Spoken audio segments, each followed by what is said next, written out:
what would you say is the most significant problem people face in the finance industry? So a couple of things. I would say that in general, people are a little bit too short-term focused. As Warren Buffett said, the longer the view, the wiser the intention. And these are not normalized markets that we're living through right now from a volatility perspective.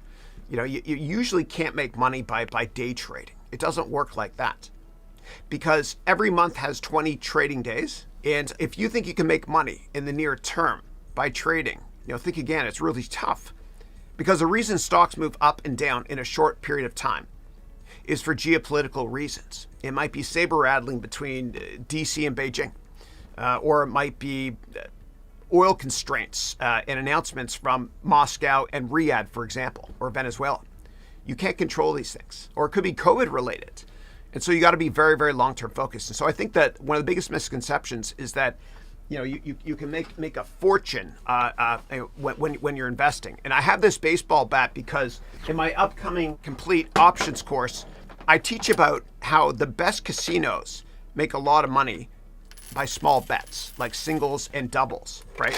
And this is a one-armed bandit, and I'm using this to teach Monte Carlo simulation in my options course.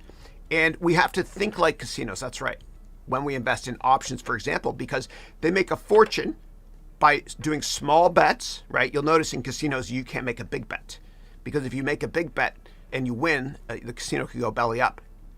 So it's very, very small positions. Don't try to hit a home run. Try to go for singles and doubles. Yeah.